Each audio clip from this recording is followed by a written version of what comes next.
This is the unknown war, the Eastern Front in 1915, where the Russian army sits in ponderous disarray. It is an awkward colossus, bigger than any army in history, but its punch is all manpower and horsepower. It has no adequate railroads or highways to move its millions of men. 2/3 of its peasant soldiers cannot read or write. Deeply loyal to their Orthodox Church, they are brave and stubborn in attack, quick to panic in defeat.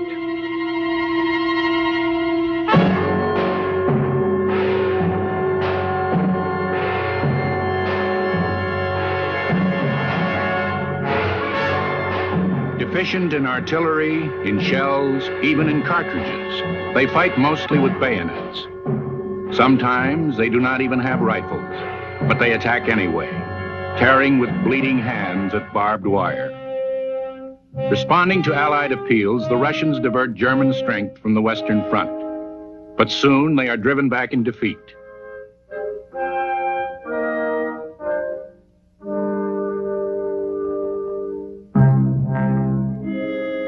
An estimated 9 million Russians will fall or surrender during the first 3 years of the war. The disillusionment and despair spell doom to the Tsarist regime. There will be only one winner, a revolution with a blood-red flag, a revolution that will shake the world for decades to come.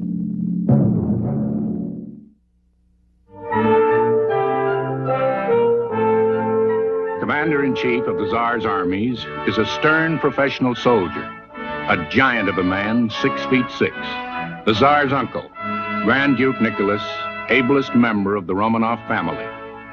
Forced to strike before his armies are fully mobilized, forced by France's desperate call for help, he has suffered terrible defeats at Tannenberg, the Masurian Lakes, and Warsaw.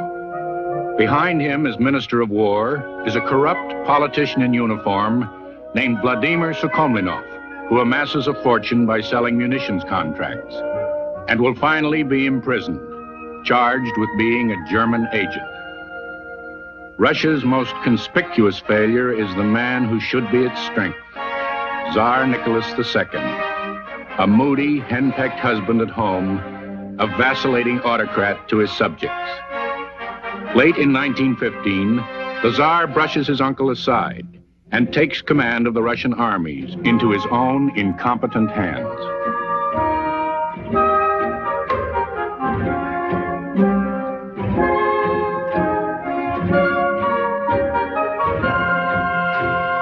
The Eastern Front in 1916 is a map of humiliation for Russia.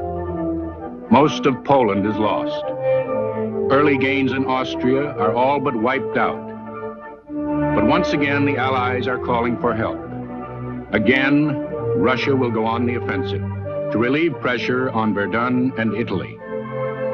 In charge at the southern end of the front is Russia's best general, Alexei Brusilov, a fiery, old-line cavalry officer. He sends his horsemen out to tap the enemy lines in the Austrian province of Galicia. To find out, he says, what is solid stone and what is lath and plaster. He has been hoarding precious shells for months. Now he will use them up in a single day of furious bombardment, then push his army forward.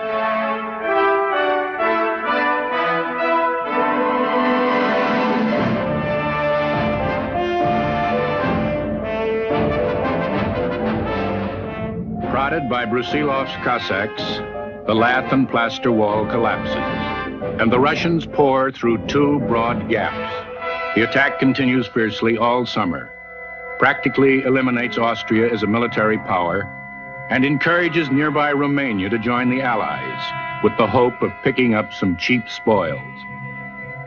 More than 400,000 prisoners are taken, many of them pro-Russian Slavs who readily desert the Austrian army.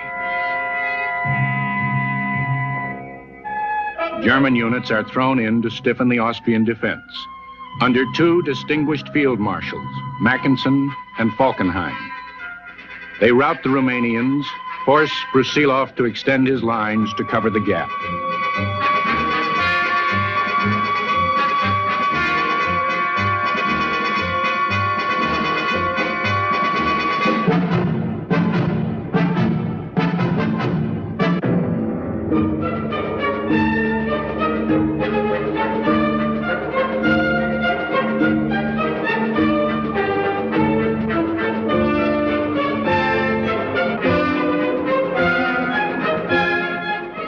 October, Brusilov's offensive bogs down for lack of reinforcements and supplies. At the price of almost 1 million casualties, it has given Imperial Russia its final moment of military glory. A 60-mile advance into the vast landscape of Eastern Europe.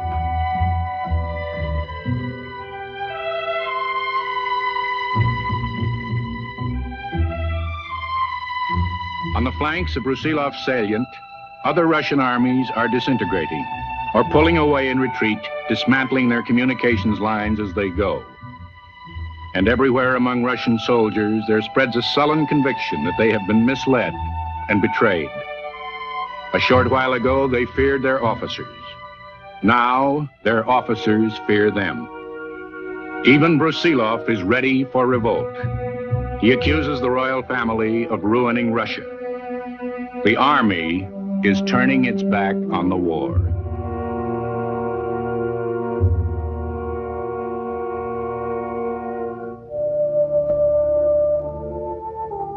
The path of Russian retreat is cluttered with refugees.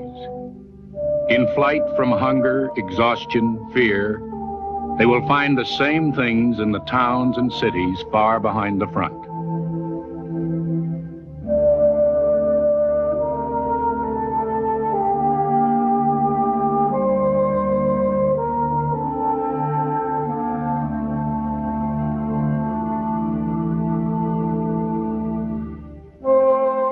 The refugees put an additional strain on Russia's economy.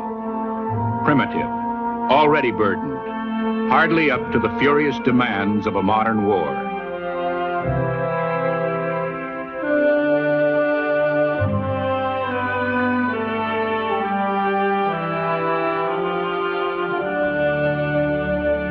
Russia's farms, stripped of their skilled manpower, are worked by refugees and prisoners of war. Another shortage is horses. They too have been sent to the front. They too must be replaced. There is grain on the farms, but there are bread lines in the cities. Russia's crude transport system has broken down. Civilian ration cards are good for a daily chunk of bread, sometimes a kettle of milk. Meat is often unobtainable. The Tsar's capital, Petrograd, its name changed from the Germanic St. Petersburg, is a city whose 2 million inhabitants are freezing for lack of fuel.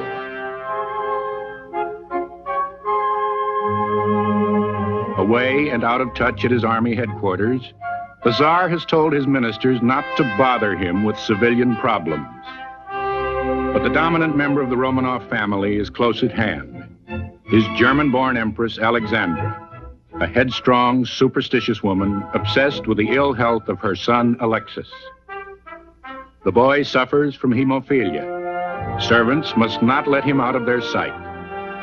A fall from his horse, the slightest bruise, may cause bleeding that could be fatal.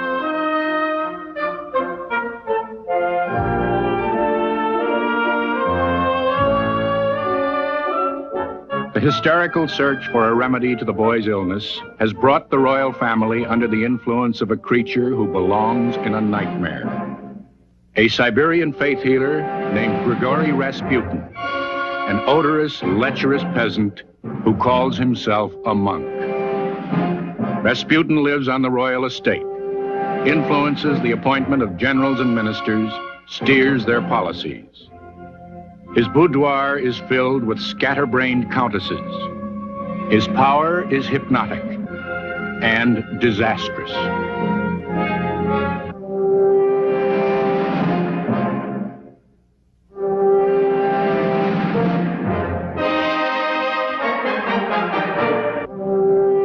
A Russian prince, Felix Yusupov, decides to murder Rasputin as a service to his country. He is assisted by the Grand Duke Dmitri, a young cousin of the Tsar. They find their victim hard to kill. Glass after glass of wine laced with cyanide, and he is still calling for more gypsy songs. Shot at least twice, he is probably still alive when he is finally dropped into the Neva River. The assassins are popular heroes, arrested briefly, never tried. In the Duma, Russia's feeble parliament, demands are made openly for the Tsar's abdication. But the government continues to wrestle with Rasputin's corrupt influence, which is still weirdly alive. His friend, the Minister of the Interior, Alexander Protopopov, keeps giving the Empress psychic messages from the dead monk. Another Rasputin protege, Prime Minister Boris Sturmer, has just been dislodged as a pro-German traitor. Now, in early 1917, banners appear in the streets of Petrograd. Give us bread. Down with the war. No party leads these demonstrations. Even the marchers do not know the revolution has begun.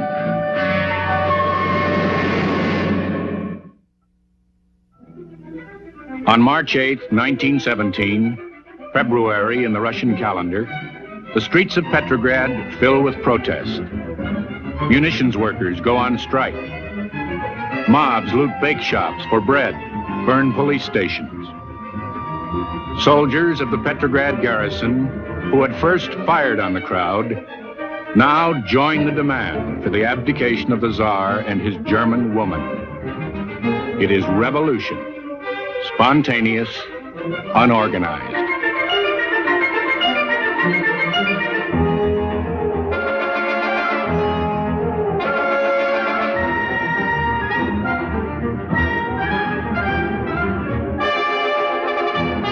For decades, Russian idealists, Democrats, socialists have dreamed and plotted for a day like this. Now that it has come, the revolution must hunt for leaders.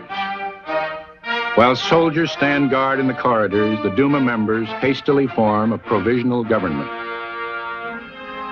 Its nominal chief is an aristocrat, Prince Georgy Lvov. The leadership that has come forth is composed of political moderates.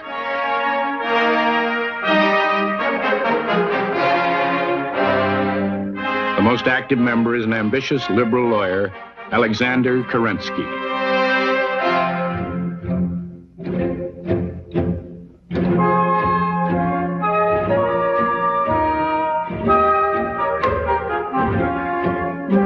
In Moscow, as in Petrograd, troops of the garrison demonstrate their allegiance to the new government. At the front, which has been quiet for months, there are wild celebrations and wholesale desertions.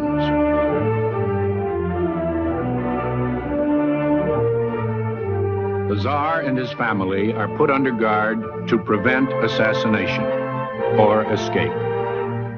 On March 15, 1917, Nicholas abdicates in favor of his brother Michael.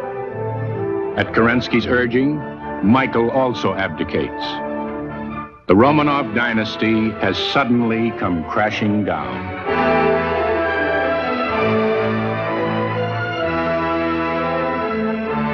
For political prisoners, dissenters against the Tsarist regime, the revolution means freedom. In a move that will prove as fateful as it is generous, Kerensky, as Minister of Justice, permits the left-wing underground to emerge. The radical Bolsheviks, the more moderate Mensheviks. Georgy V. Plekhanov, 60, founder of the Marxist movement in Russia. Grigory Zinoviev, returning from 9 years' exile in Switzerland. Another exile, Karl Radyk, a young veteran of the abortive revolution of 1905. Lev Kamenev, returning from Siberia to help form the Bolshevik leadership.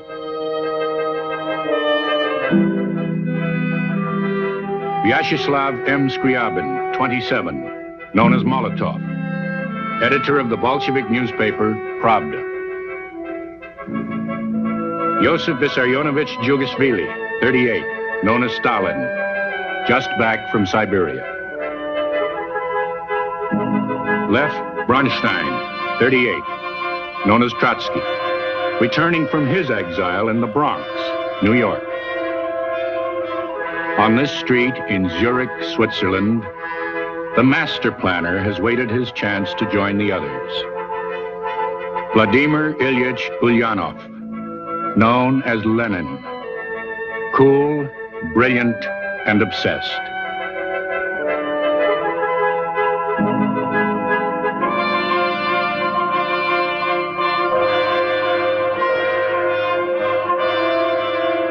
Russia's enemy, Germany, has been giving him money and support through go-betweens. Alexander Helfand, a German spy master, finances Lenin's propaganda for distribution in Russia. Fritz Platen, a Swiss socialist, helps arrange a German scheme to transport Lenin to Petrograd in a sealed train by way of Germany. Lenin and his companions sign a statement saying they go voluntarily. Lenin leaves for Russia in April 1917. The German government is in a hurry. The United States has just entered the war. Russia must be immobilized. Lenin reaches the Finland station in Petrograd on April 16, 1917. Makes a speech to the waiting crowd. Denounces the piratical imperialist war. Attacks the new Russian government. A telegram arrives in Berlin. Lenin is working exactly as we would wish. For the Allies with missions in Petrograd, the revolution is a dilemma. They are relieved to be rid of the corrupt Tsarist regime. They are concerned about keeping the new regime in the war. The United States offers $300 million in loans. President Wilson's special envoy, Elihu Root, a former Secretary of State, presents the terms. No fight, no loans.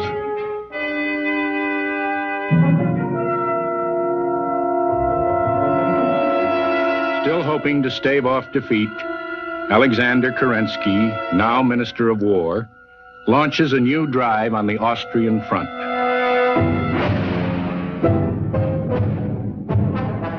Again, General Brusilov directs the troops.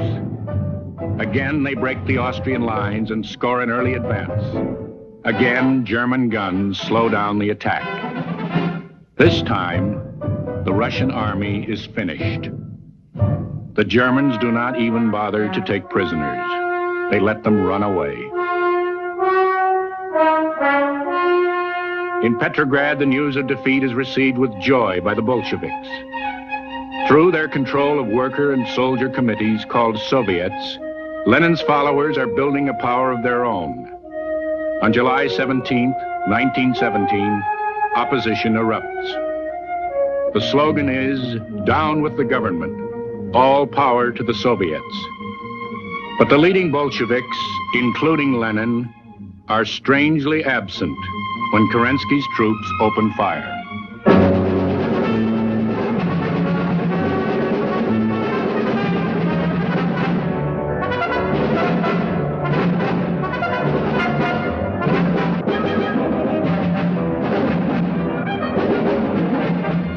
The government cracks down. Bolshevik headquarters are smashed. Lenin flees to Finland. Trotsky is arrested. Kerensky is now prime minister, but his government will soon be threatened again, this time by a coup from the right. In September, his principal general, Laver Kornilov, marches on the capital.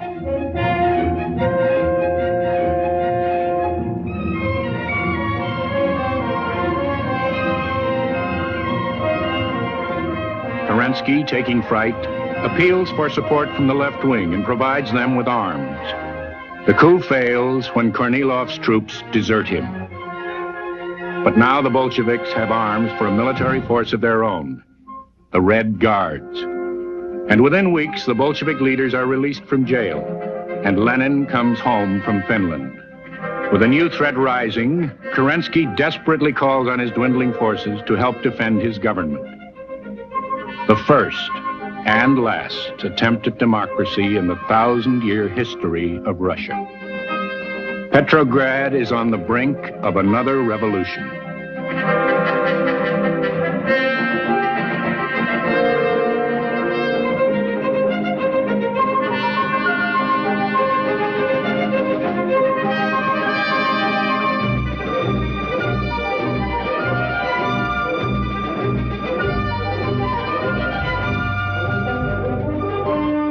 revolution comes on November 7th, 1917, it is almost too easy. The city has lost its will to resist. Trained Bolshevik squads take over key installations, telegraph, post office, bank, and railway stations. Meet resistance only at the Winter Palace. The Red Guards quickly capture the government ministers, except for Kerensky, who escapes. The next day, with the city in the hands of the Bolsheviks, Lenin declares, "We shall now proceed to construct the socialist order."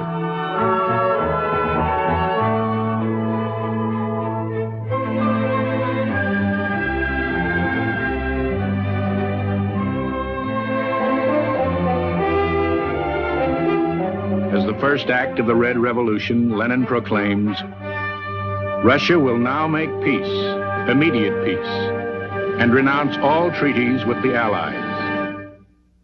Trotsky, his tireless collaborator, gets the thankless assignment of negotiating with the Germans at German-held Brest-Litovsk. Trotsky is horrified by the German demands.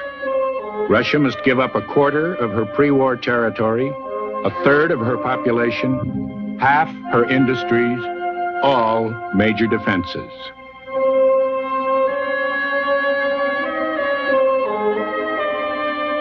The Russians stall for time. Only after the German army begins a march on Petrograd is the treaty signed. The agony of the Eastern Front is over. Russia, the largest ally, is out of the war.